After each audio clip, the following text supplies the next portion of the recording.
Shalom, Israel. It's your boy New Breed coming through with another video. In this particular video, I want to talk about having a sound mind. That's right, having a sound mind. Now, I spoke about this topic probably a couple years back. And since then, I've grown, I've developed, I've learned some important life lessons. And I really want to add to that topic, because I find it imperative, especially living in this day and age.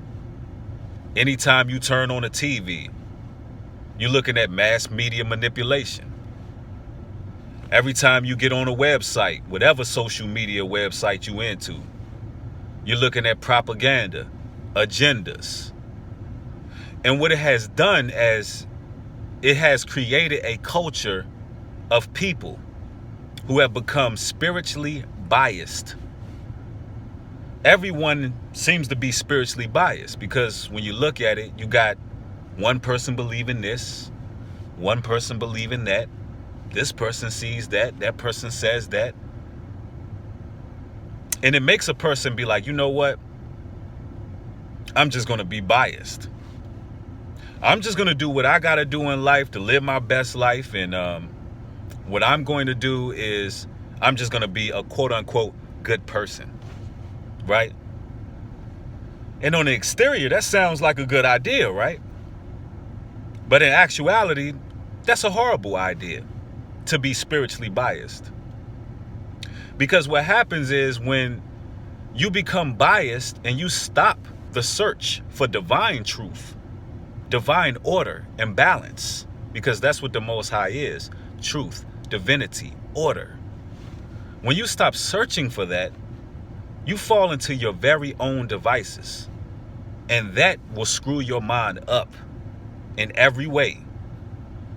You know, when you're left to yourself to figure it out, you're going to put your mind through utter chaos because there's no order to that. And then on the exterior, you're saying on the exterior, I'm just going to live a good life. Well, how are you going to grade this good life?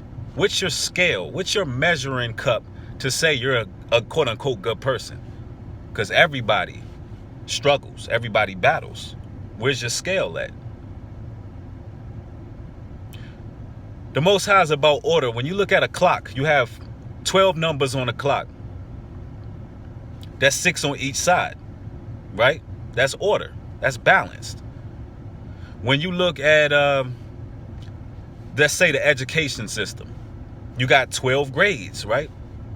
After you finish those 12 grades, you're then graded and you get your overall GPA. That's balance. When you go into the Bible, you got 12 tribes of Israel. You got 12 disciples. You got 12 gates in the new heaven. Or the new earth, I should say. So that's balance. That's divinity. That's order. 12, 12, 12. Somebody asked me recently what I thought about numerology. Actually, a lot of brothers and sisters asked me that, and I'm going to give my opinion. It's actually not an opinion, it's a fact.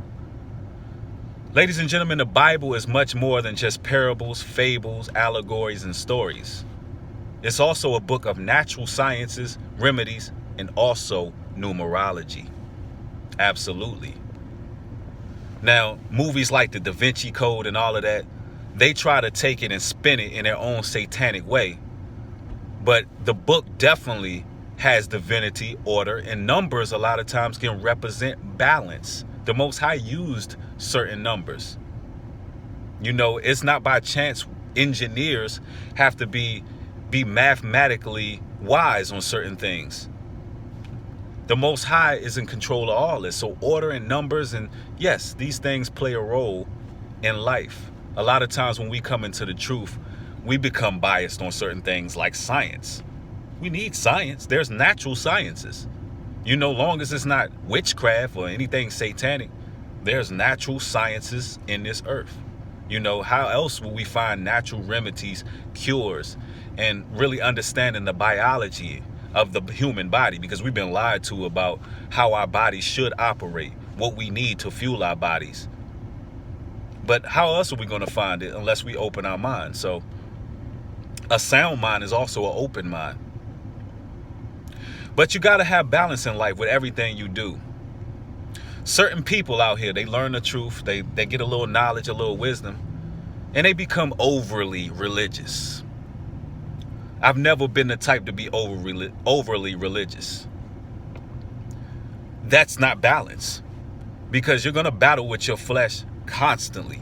Brother Paul speaks about the battle of the flesh. That's a battle to the death. You're always going to battle. So, the Most High God says, come to me in all your ways. Come to me in all your ways. He knows that you got problems. I got problems. You got problems. We got problems. The scriptures say a man who says he is without sin or he is perfect, he's a liar and the truth is not in him. So we're going to battle. We're going to have those issues, but you got to still, all in all, keep up the good fight, but have balance. It's okay to go to karaoke night. It's okay to get you a drink every now and then. It's okay to have fun. It's okay to laugh.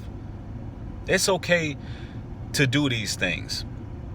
Because guess what? In life, you have to have balance. If you don't find balance, you do not have a sound mind at all. And you must have a sound mind. For brothers and sisters out there who are going through gang stalking, brothers and sisters who are targeted individuals. And gang stalking is just when you have assessment task force groups hired by agencies to stalk and assess people who are elect, people who are righteous, virtuous people who want to stand aside from the rest of society and live their lives, I would say, in a more moral sense. You got to have a sound mind in that, because the same thing you're going through, the prophets of old went through the same thing. You being hated for the Lord's name's sake.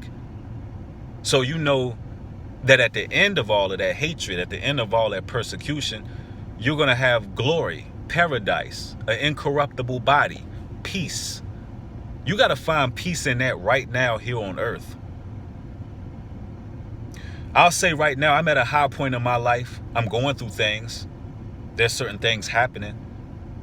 But I'm still at a very high positive frequency, because I realize that everything that we see before us is simply a mirage, And what is written is what's going to come to pass. I have peace in that. I'm tranquil in that. I understand there's divine order. And these are the things that we got to find peace in. And everybody who's persecuting you, everything that you're going through in life, you got to count that as joy. You got to be happy with the fact, I would say joyous with the fact that you're that important. You're that special as a person. The Most High loves you that much to persecute you and chastise you till you become the vessel He wants you to become. So, a lot of times having a sound mind, it dissipates when we embrace many teachers. The scripture says that we would gather many teachers to ourselves. See, a lot of times we want to hear people who, I would say, approve of our lifestyle and approve of our way of life, so we can try to find temporary peace in our own lifestyles. When in actuality, we should be looking for divine truth and order from the Most High. Of course, the Most High has prophets. But if it does not align with the law, statutes, and commandments that He gave, if it does not align with order, divinity, peace, and truth, then you got to cast that out straight up. And that's just what it is. So you got to find order. You got to find balance to have a sound mind. Having a sound mind is all about order and peace, tranquility. The laws to live by. You got to have rules. You got to have a compass to measure being a good person. Now, some would say, well, being a good person, that's common sense. We all have an understanding on what a good person is. No, we don't. No, we absolutely do not. A good person can be definitely falling victim to the 7 deadly sins. Just falling victim to one of those deadly sins. A person who's a quote-unquote good person may be doing witchcraft and don't even know it. A lot of times those people who do witchcraft, who's to say they're not good people on the surface? Now, we all want people around us who speak positive. I hope so. You know, a lot of witches speak very highly, use positive words, seem to be at a sound mind, seem to be charismatic. So we'll cleave to that because we want that, right? Not knowing that that person is battling. That person, when they lay in their bed at night, they going through sleep paralysis, which is really demon possession. They're going through problems. If they don't light those candles and say their seances, all hell breaking loose in their life. So you're just seeing what the devil wants you to see. And you try to embrace that. And now you have no sound mind whatsoever. Now your whole life in shambles because you are spiritually biased. So the message in this is to continue to search for truth. You know, continue to study to show yourself approved. Enjoy yourselves. Have a good time. It's okay, brothers and sisters in truth, to have a good time. Go to karaoke night, sing real bad, you know, make the crowd boo, laugh at it, have fun, live your life. I love y'all, man. I thank y'all for watching this video. Make sure y'all hit that thumbs up. Thank you for subscribing. Shalom and peace.